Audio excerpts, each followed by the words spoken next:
and welcome to the podcast who isn't downing tools and agitating for a deadline day move. It's the big man up top. It certainly is. How are you doing, Joe? Good, thanks, Ed. We've bundled one in at the back stick. We've ran to the crowd and we've kissed our badge. We aren't going anywhere. We're not going anywhere, apparently. No. We are staying here on your dials. Dials? On your dials, unless a massive bid comes in. Yes. Then we will consider it. we'll obviously have to consider it at that point. How are you doing, Joe? Yeah, really good, thank you, Ed. Yeah. Good. We are back in the studio in our normal environment. The natural habitat. Back in front of our home crowd, which is literally just us.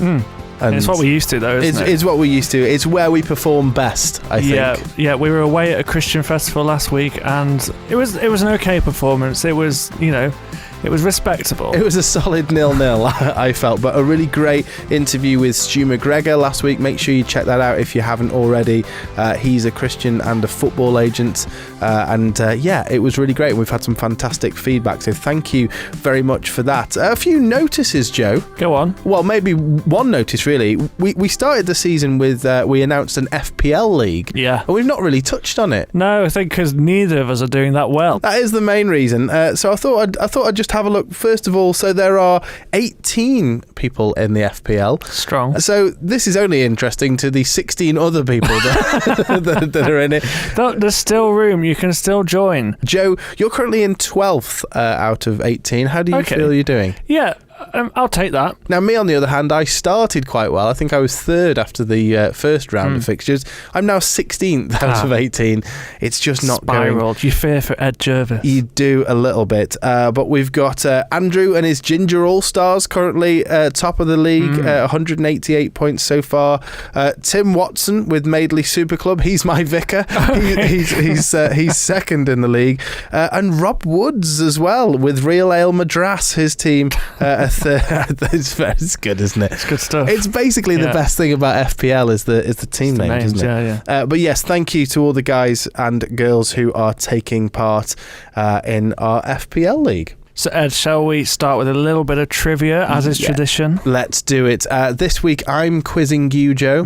And so, for those of you who are new to the podcast, this is Bible Ballers. It's our quiz section. And basically, the question will be about a Bible baller. A Bible baller is a footballer who shares his first name with a book in the Bible. It is. We all know what a Bible baller is. We all know what a Bible baller is. Universally known. So, I've got a question for you. And I think, I don't know whether this is going to be difficult for you or not. It's definitely not in your wheelhouse. It's a slightly older player. There is no wheels in sight. Exactly. But what I do think is that I think you could probably work it out. Okay. So, are you ready? Yeah, go on. Legendary defender Daniel Passarella from the 70s and 80s. Sure. He was part of 2 winning World Cup squads. 1 he captained. And he also later managed his national team at France 98. But what I want to know is, what country was it? Daniel Passarella. World Cup winning teams. I mean, immediately I'm thinking Italy. Okay. But is that obvious? Is that too obvious in the name? I mean, I've never heard of this man. Well, is that bad that I've never heard of him? It is a bit. Would you like a clue? Yeah, go on. I'll give you a clue. His playing career included playing for River Plate over 300 times, Fiorentina and Inter Milan. Okay. And his side did play against England in France 98. Okay. I'll give you the rest of the episode to think it through. All right, thanks, Ed.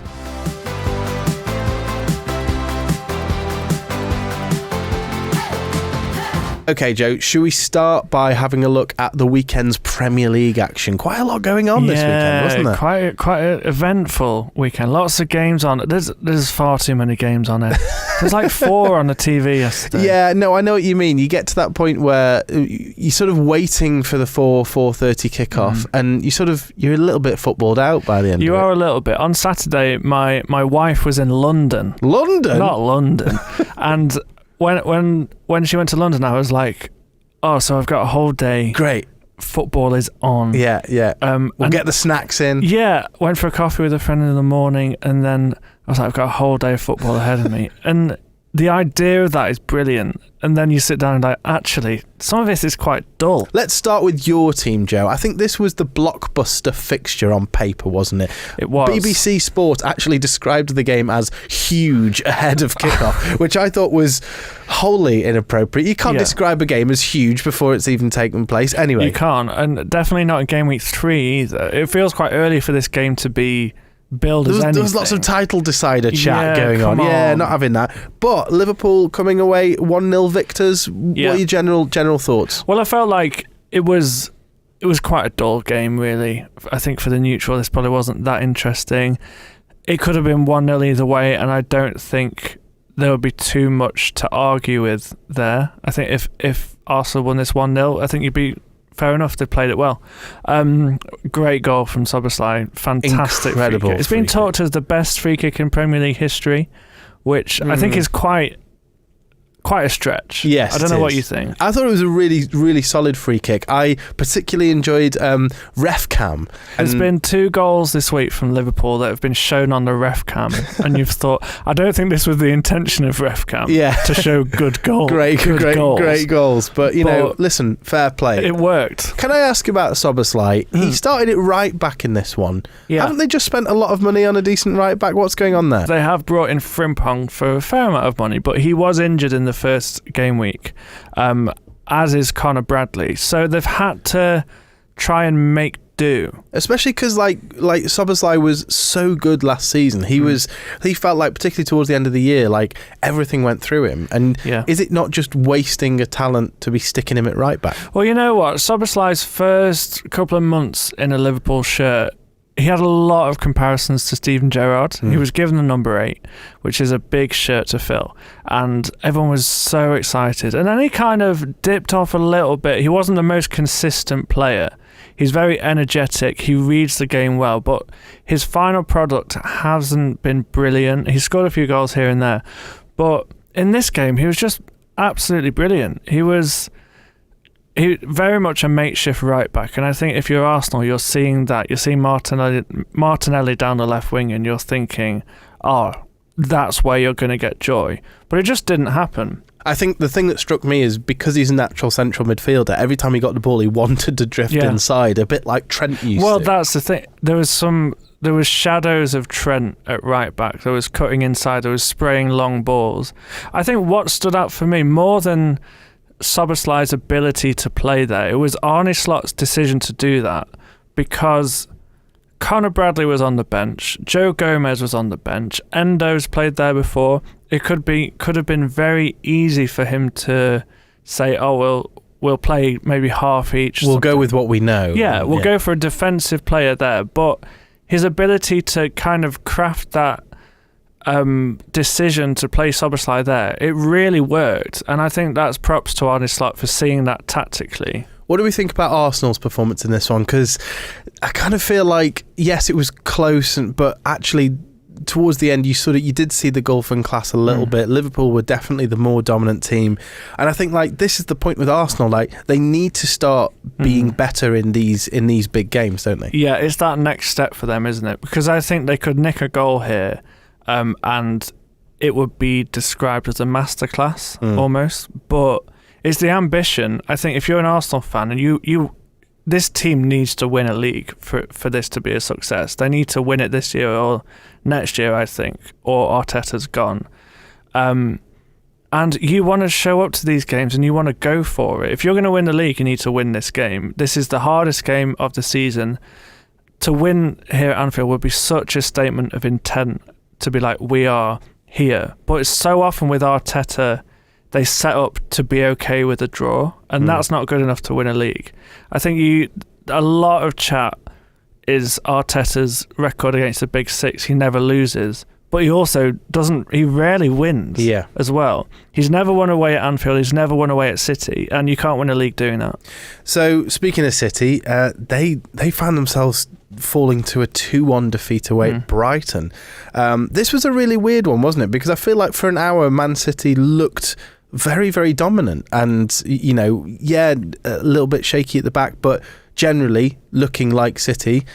Brighton have made 4 massive changes from off the bench, and it's just completely changed the game, hasn't it? Yeah, I think historically, City of old, you'd see them go 1-0 up, Haaland scores. You'd switch over, wouldn't you? You'd be like, oh, that's probably it now. They're going to see this out. But there's something different about City now that you keep watching because you know there's frailties there. There was a lot of chat of Rodri starting for the first time in a long time and how that is going to solve all the issues. And it just didn't do that. They still look very easy to play through defensively. One big part of that, I think, is that midfield, which is odd considering, like you say, Rodri's back, Reinder's starting again, who's really impressed in the first few weeks.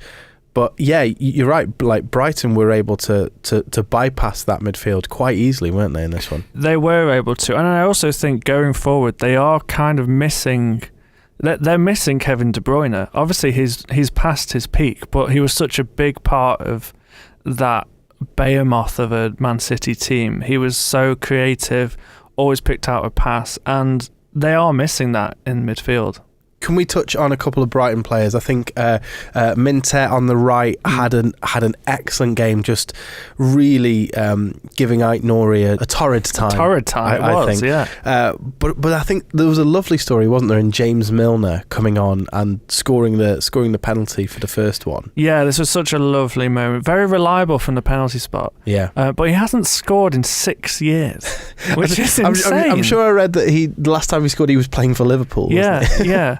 This is someone who is older than the manager, which quite a few Brighton players are, to be fair, but he became the second oldest Premier League scorer in history behind Teddy Sheringham, and he's also the second youngest Premier League scorer of all time. And let's just say that is an incredible career, isn't it? Like for him to be performing at his age at the level he is, that is just remarkable. Also, a really lovely tribute to Diogo Jota at the end. You know, Milner's changed his shirt number this year to the number 20 in memory of Jota, and when he scored his penalty, doing the PlayStation celebration to tribute to him as well. So that was lovely to see. That was really nice. But yes, a massive win for Brighton against City. Also a huge win for West Ham, beating Nottingham Forest 3-0 away. What did you make of this one, Joe? Yeah, this kind of came out of nowhere, didn't it? I think it was quite a tight game for 80 minutes, and then suddenly West Ham just turned it on, and yeah, quite a convincing win in the end. Yeah, the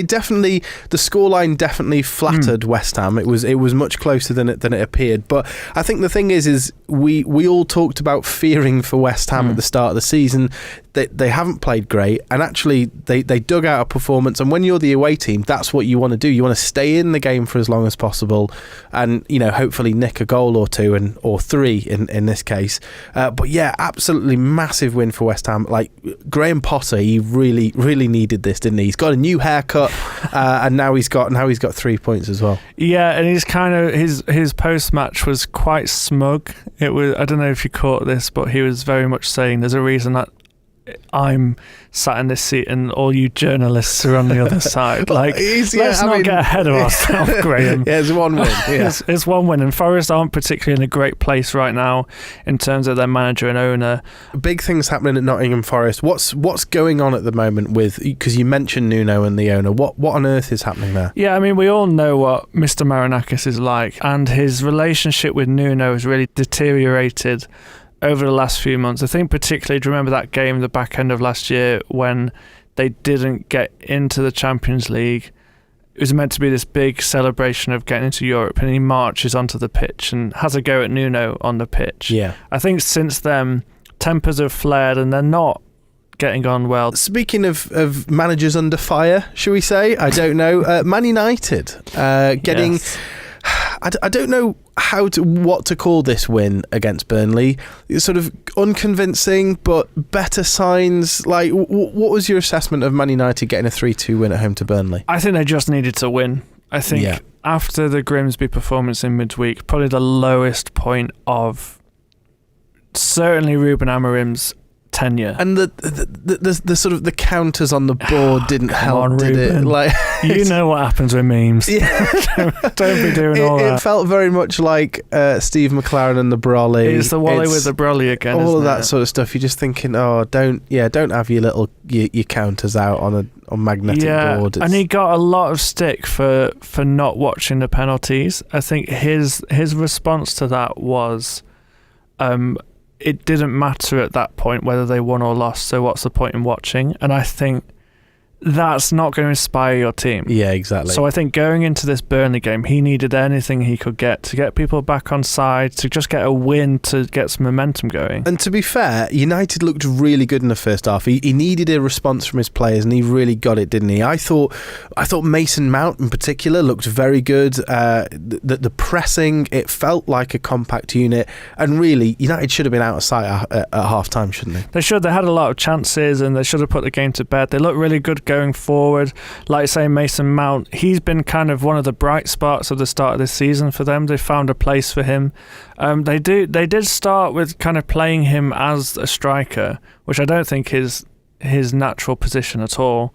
But yeah, it's just the longevity that they struggle with. They kind of get to 60 minutes and they run out of steam. Burnley did really, really well to get back into the game, and ultimately it was a pretty soft penalty in the end, wasn't it, that won it for United? Yeah, I'm not sure that's a penalty. I think it's very soft. It's a shirt pull, which they are clamping down on. You know, at the start of the season, they always seem to choose things to care about, and shirt pulling and holding is one of those things. One of the things I've really struggled with the whole shirt pulling thing, and it's like I'm with the concept that a shirt pull should be a foul. I get that, but you often see players pulling shirts over a long distance and then falling down in the box, and there seems to be a bit of confusion, doesn't there, over when is the foul committed, because it's consistent shirt pulling, isn't it? And so you know, is it the moment he grabs his shirt? Is that where the foul is taking place? You know, I don't know. It's all messy, isn't it? Well, this is where the refereeing language is quite vague. This was described as sustained pulling. Sustained pulling. Which not sure what that is. No. I think the big thing with this is that it continued into the box. And as soft as a penalty is, you have to think, if you're Jadon Anthony, who committed the foul, let go. Yeah. Like, you know, he's going. Ahmad is smart enough that he knows as soon as he's in the box, he's going to go down. Yeah, he's going to get a penalty. He can feel his shit being pulled. I don't think he's getting to the ball. I think there's enough defenders around that Anthony can be a bit smarter there and let go and just let it play out. I think they would have been okay. Another promoted team who are playing quite well at the start of this season is Sunderland, who got a home win against Brentford 2-1, a last-minute winner from Isadore in this one. Who'd also welcomed his child the day before. So what a weekend that is. What a weekend that is. Yeah. Having a baby, scoring a last-minute winner. You can't ask for much more than that. He just needs a takeaway at the end of it. Just a call up to his national squad. Yeah, 100%. But, I mean, this is great. And again, you can see the whole thing of Sunderland. I mentioned this in the first week. They were always going to do well at home. They've got that kind of fan base. And it really helped in this one, didn't it? Because they were 1 down. I think that's what feels different about Sunderland. I know we are very early in the season and their fixtures have been kind, but you still have to win. And a big part of both of their wins has been the home crowd. Stadium of Light feels like a proper throwback to the Barclays era, as it's referred to. But it's just such a hard place to go, and it's going to need to be like that if Sunderland are going to stand a chance. Just want to touch on Everton 3, Wolves 2. Jack Grealish, a major part of everything that's going on well at Everton. He got 2 assists, but actually he was very instrumental in the goal that he didn't get an assist in.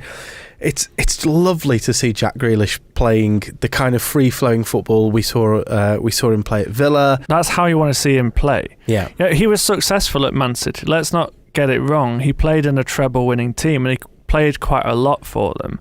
But he was very much trained in the Pep Guardiola way, in that you don't attack the fullback, you turn back and you pass back to the defender. Yeah. patient build-up, which isn't a Jack Grealish thing. You want to see him in a free role, doing what he does best. Just finding pockets of space and making things happen. Making things exciting. Him and Ndiaye, I think, are going to be a really nice combination this year. Just before we move on to the rest of the EFL, which we're going to do shortly, I feel like we have to touch on Chelsea-Fulham in particular. Just not the actual game, just the awful VAR decisions that went on in this one. We're keen not to always talk about bad decisions because it's an impossible job to referee in the Premier League to get VAR decisions wrong, but this one felt a bit like a shocker. So for this one, Fulham should have taken the lead. There was a counter-attack which involved I can't remember which player was it Muniz, I think, spinning on the ball as that sort of Maradona turn, but stamping on an opponent's foot in the build-up. A clear accident. The length of time it took for this decision meant that the goal was ruled out, but then there was 8 minutes of injury time at the end of the first half. Chelsea scored their first goal in the 9th minute. Really messy. It just creates... It's almost created more problems than it solves, I think, at this point. I think so. I think it really ruined the game, that Chelsea goal as well. Just completely ruined the momentum of the game. Got a feel for Josh King as well, the young Fulham striker, because that was a great finish. Great goal for him. What a moment that would have been. And to take that away from him, obviously that doesn't come into the referee's decision, but it feels like an injustice. Let's do a bit of a roundup across the rest of the EFL. Let's start with the Championship. Middlesbrough winning again. Tommy Conway's second half goal, meaning that Middlesbrough they keep their 100% record, and they're still at the top of the league. Sheffield United, 4 losses from 4, and it's just not a good start, it looks it's the exact opposite. Imagine saying they'd be the worst Sheffield team this season after what Sheffield Wednesday have been going through. I'm sure that's a slight bit of joy for Sheffield Wednesday fans to see that even Sheffield United are worse than them this year. Definitely. It's not looking good for the Blades, but Middlesbrough still top of the league. Speaking of the other Sheffield team, 1 point so far. They lost 2-0 at home to Swansea. And I think the thing with this one is that the manner of the defeat will be really worrying. Obviously, they've got everything else going on, but they were very poor against Swansea. My beloved Stoke losing. Oh. I know. What? I know. I thought they were going to win the league this year. Yeah, I thought so, but I was there, and it turns out we're not. So yeah, this was a top-of-the-table clash with West Brom, and what I would just say is it was a really poor game, generally. I think it always is between Stoke and West Brom. Yeah, it wasn't great. West Brom sort of got a bit of a lucky goal from a corner, keeper spilled it, that sort of thing, and then they hung on, played like a solid away team, got a good 3 points for them. Stoke down to 3rd, but West Brom up to 2nd. And the only other thing that I think we wanted to mention from the Championship was Wrexham finally getting off the mark. Obviously, there's a lot of attention around them, but first win of the season. I think performances have been quite good.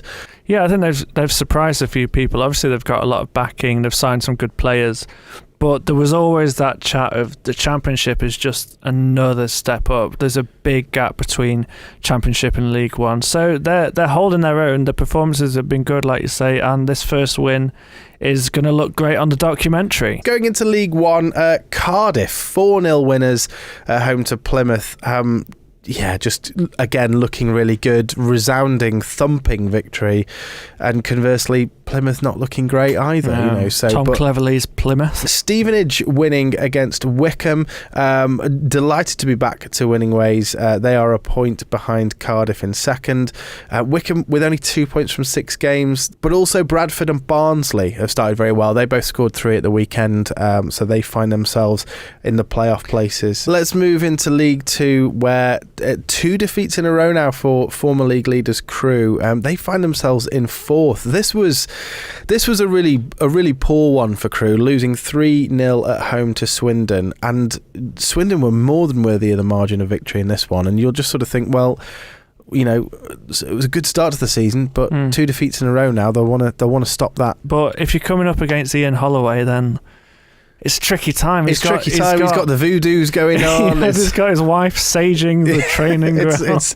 It's how can you compete with that? Should we touch on Celtic and Rangers a little bit, Joe? I think we should. It's been an interesting start to the Scottish Premiership and quite a bad week for those who support a team in Glasgow. Right. Ed. Both teams losing in the Champions League qualifiers this week. Celtic losing to Kairat Almaty. I don't know if I've pronounced that right. We'll go with it. It's fine. But they are based in Kazakhstan, and they've never qualified for the Champions League before until now. Yeah. When they beat Celtic on penalties, and they've been rewarded with a trip to the Emirates. It's a bad away leg, that is. It is. I think to Kazakhstan. Arsenal fans are delighted that is a home tie because I think it's the most Eastern team to have played in Champions League, maybe. And Rangers losing 9-1 on aggregate to Club Brugge. Yeah.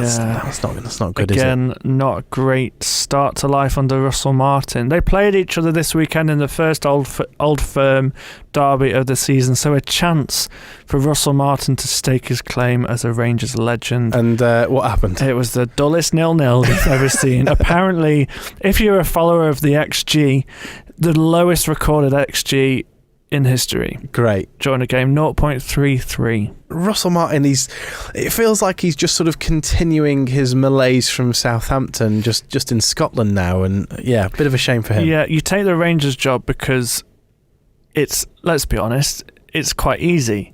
As an okay manager, you can do quite well at Rangers. You should be able to get second. You'll get at least second, have a go in the cup, and he's not won a game yet. So how long is he going to last in Scotland? I don't know. Yeah, not looking good at all for Russell Martin.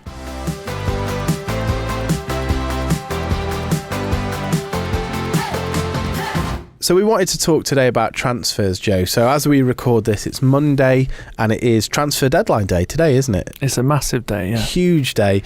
And obviously, there's been, we're not going to touch on all the transfers, but there's been a few that have been particularly feisty, shall we say, that there have been particularly ugly, messy transfers. Now, look, again, that's nothing new. We all remember Odin Wingy driving down to West Ham and all of that. Other such sort of tales of transfer deadline day moves gone wrong. But I think we wanted to touch on this idea of some of the transfers that have gone well and not gone well, and particularly the fans' response to them. Let's start with Isak to Liverpool, because obviously, you're a Liverpool fan, so I'm sure you're delighted with the prospect of Isak joining. Yeah, absolutely, yeah. But it's not been a great transfer for everybody involved, has it? No, I don't think Isak has come out of this looking too good, particularly in the eyes of Newcastle fans. He's very much agitated for a move. He's refused to play. He's been training separately. He's put out statements on the night of the PFA Awards where we should be celebrating what a good season he had last year. He kind of made that. He didn't go to the awards because of this transfer speculation. He then puts out a statement saying how promises haven't been kept. It was a very sort of cryptic Facebook rant. It's a bit like DM me, hun, isn't it? Hope you're okay, kiss. Lots of snakes around. Yeah, snakes in the grass. It's been quite a toxic situation, and I'm delighted he's signed for Liverpool. He's a fantastic striker. I'm excited to see how he does, but it's been kind of tinged with this toxicity that you don't really want to see. And I think, particularly what's been interesting is there's been a lot of parallels, hasn't there, here to Trent and the way that Trent moved, the way that the fans treated him when he left, the way that the fans at Liverpool have treated Isak in this whole situation. And again, look, we don't want to make this a pile on Liverpool fans episode, but it is fair to say that there have been some calls of hypocrisy towards Liverpool fans, haven't there? There has, and actually they're quite different transfer scenarios, I think. I think with the Trent situation, there was no fee involved. I think if you get a big fee for Trent, it's less toxic than it was, because let's be honest, it was a toxic situation. But I think it comes down to this expectation of loyalty that we have as football fans. And actually, the comparison I'd want to make with Trent is to Zubamendi, the centre mid that has just signed for Arsenal. He was actually very close to joining Liverpool last season, and he was all but confirmed going to make the move, and he did a U-turn. Look, I would. Fair play. Why would you move to Liverpool? And he said, no, I want to stay in Real Sociedad. And the onslaught from Liverpool fans then was like, how on earth are you doing that? Why do you not want to come to a Premier League challenging team? Come to Liverpool, we'd love you here. And I remember the chat at that time, because this was the year before Trent moved. I remember the chat at that time was, imagine Trent Alexander-Arnold doing this. How would you feel? Yeah.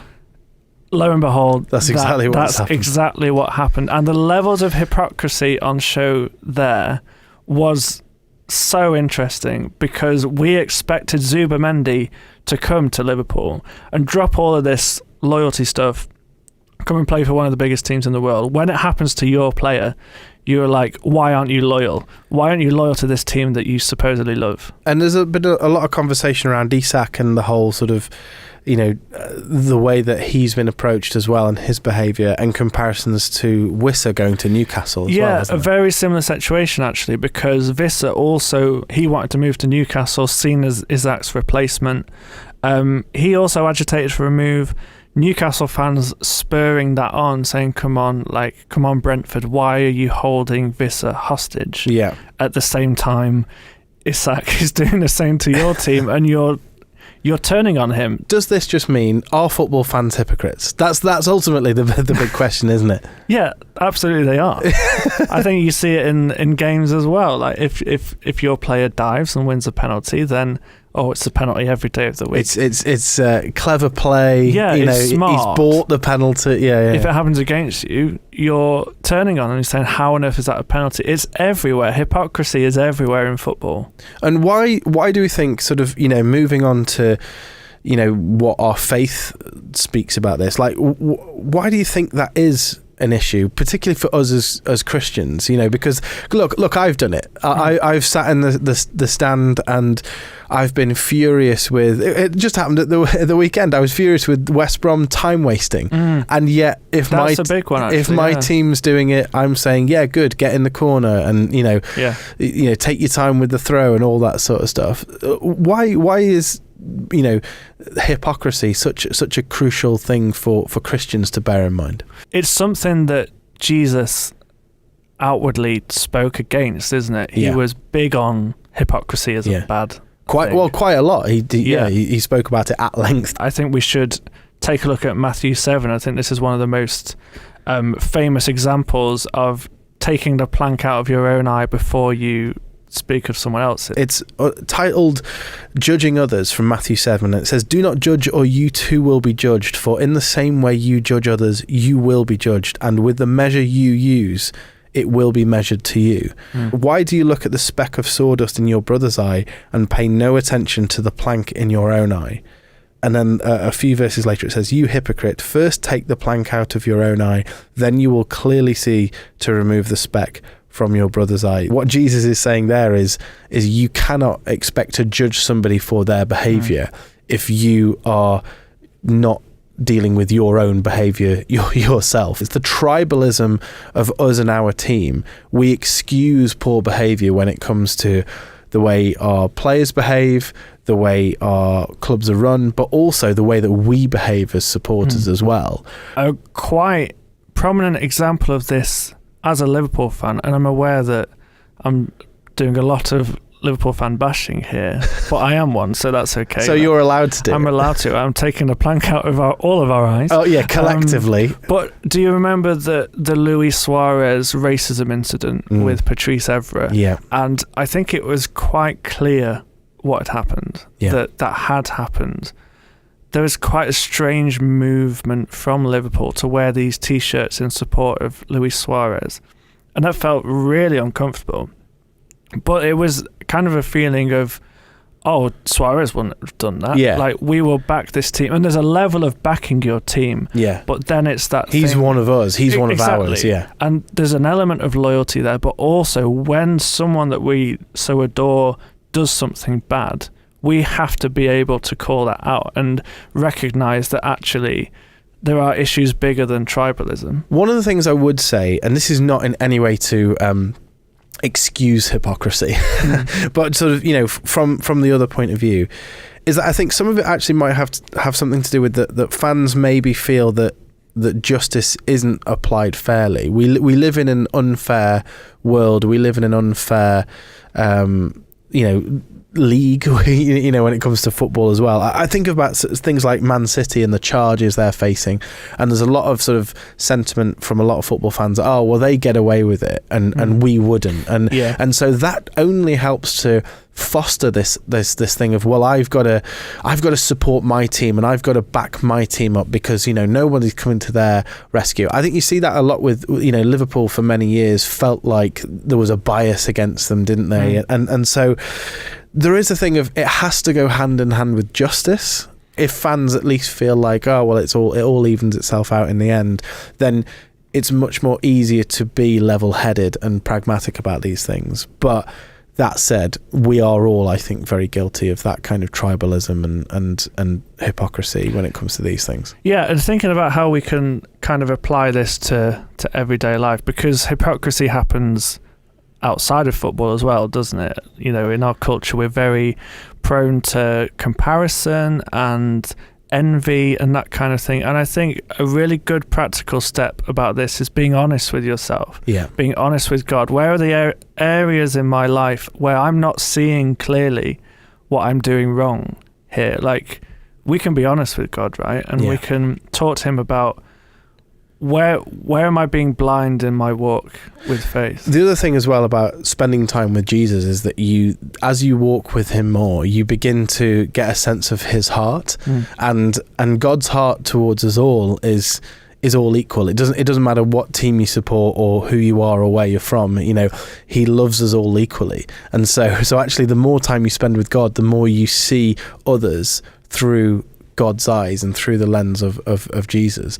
And so you end up going, right, well, actually, if I put myself in that person's shoes, this is how I might feel. So I think with so many things of what we're doing in terms of our Christian walk, the more we spend time with God, the more we see his heart, and hopefully then day by day we become a little less hypocritical. Yeah, 100%. And I think before we finish, I think there's also a conversation here maybe about seeing hypocrisy in others. Yeah. There's issues in the church about hypocrisy, leaders, preachers that are preaching things that maybe they're not necessarily walking, if that makes sense. That whole phrase, practice what you preach, sometimes that doesn't happen. So I think there's an interesting conversation there. How do we call out others who we might see are being hypocritical? The Bible says for us to not judge others, and yet it also speaks of needing to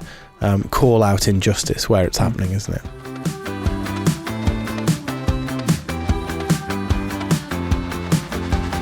Okay, Joe, it's time for Bible Ballers again. Would you like me to read the question out for you? You know what, Ed?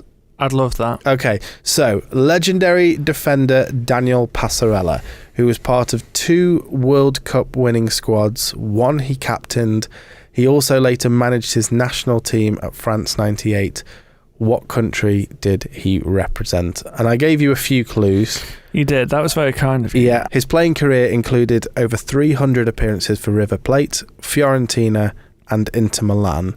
And the national side he managed at France 98 played against England. I've never heard of this man, and I feel shame. You should. You should, yeah. Because as you said earlier, he's in the top 100 players ever, according to FIFA. So yeah, toying between Italy and Argentina, I'm going to lock in Argentina based off the River Plate years. He's locking in Argentina. And that's correct. Yes. Well done. Considered to be one of the greatest defenders of all time, Daniel Passarella. The great captain is his nickname in Argentina. Yeah, absolute legend. And yes, managed Argentina at France 98. I'll go and do some more research on him, I think. So you should. I feel like my clues helped you out there, Yeah, Joe. I will admit that without that clue, I would have locked in Italy and been wrong. Well, we're generous on this podcast, so there we go. Well, Ed, that is all we have time for, and we're about to head into an international break. Are you excited? Goody. It's about time, It's isn't about it? time. We've only had a few weeks of the season. We need more international breaks. We need less football. Thank you for listening to the Big Man Up Top podcast. If you want to get in touch with the show, ping us an email to podcast@ucb.co.uk. Please follow, subscribe, and give us good reviews, and get involved on our YouTube channel at Big Man Up Top Pod, where you can watch full episodes and you can see what a lovely shirt Ed is wearing. Oh, it is a lovely shirt, yes. Very nice. Yes. Have you ironed it? I did a bad job ironing, but I tried. Yeah, I think you look absolutely lovely. Come and comment on my ironing skills, please. Huge thank you to our producer Anthony for all his hard work behind the scenes. There will be a new episode next Tuesday where we're going to talk all things international football. Yes. A few matches happened. Yep. England lost 1-0 in one of them. Who are England playing? I have absolutely no idea. Absolutely no idea. But we'll find out, won't we? We will. Thank you so much for listening, and we'll see you next week. Bye.